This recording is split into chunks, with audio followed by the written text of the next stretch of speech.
करणार आहे त्यामध्ये. जे तुम्ही करू शकता ते दुसरं कोणीच करू शकत नाही. 2 मिनिटं आणि सर ज्या दिवशी ती घटना झाली ना ती मी स्वतः डोळ्यांनी पाहिली. हा जंगलातला प्राणी आहे सर, तो जंगलातच राहू दे, आमच्या शेतातला नाही सर. एवढीच रिक्वेस्ट आहे फक्त हाक उचला.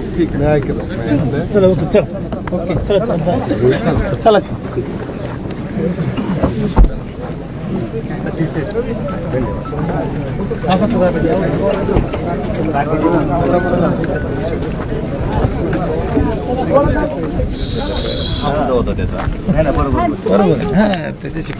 ताई, आमदार मोदयांकडे काय मागणी केली? आमदार महोदय आमची एकच मागणी आहे का हा जो बिबटे आहे हा बिबटे फेज 1 मधून काढा, जेणेकरून सामान्य माणसाला त्याला मारता येईल. याचा रोष असा होतो का बिबट्याला ते बंधन असल्यामुळं ना फॉरेस्ट खातं त्याला स्वतः मारू शकत, ना पोलीस डिपार्टमेंट मारू शकतं, ना आम्ही मारू शकतं. आमचं फक्त साहेबांकडे एवढीच रिक्वेस्ट आहे का याचं बंधन जे आहे याला जे कवच आहे हा कवच हटवा, एवढीच मागणी. हा जंगलातला प्राणी आहे सर, आमच्या शेतातला प्राणी नाहीये. एवढीच रिक्वेस्ट आहे की त्यांनी वाघ आमच्या शेतात नकोच आहे, कायमस्वरूपी हा वाघ. एवढीच तळमळून विनंती, दुसरं काहीच नाहीये. तुम्ही मागे एक इशारा दिला होता.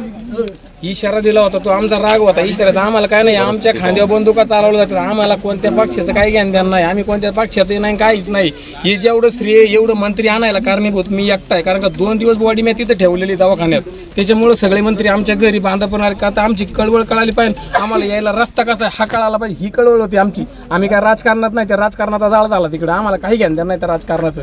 सगळ्यांनी पाहिले अडी अडचणी ज्या आहेत ना त्या पाहून हा उद्रेक साहजिक होता आणि त्याच्यातून काहीतरी निकाल मिळाला पाहिजे हिशोबाने. जो उद्रेक साहजिक होता हे साहेबांना माहिती. आमच्यावरती काय परिस्थिती आहे, आता एवढ्या पिढ्या झाल्या. आमचं विलास आसन विलास अर्जुन नाना असतील, हे सगळे असतील, ह्या सगळ्यांची आखी पिढी गेली तरी रस्ता झाला नाही. आमची एवढीच भावना होती का इथपर्यंत आणायचं. कारण का एखाद्या माणसाला काय झालं तर तातडीने दवाखान्यात न्यायला हा रस्ता असा आहे, हा रस्ता झाला पाहिजे. या गावात रस्त्याचं काहीच नाही. ऐका सर, आणि एक मिनिट, हेच घटना जर रात्रीचं जर आता हे दिवसा रात्रीचं जर दुर्दैवानी घटना झाली तर आमच्या घरी काहीच येत नाही. त्या दिवशी आम्ही ट्रॅक्टर लावून आमची अँब्युलन्स आम्ही ओढत नेली.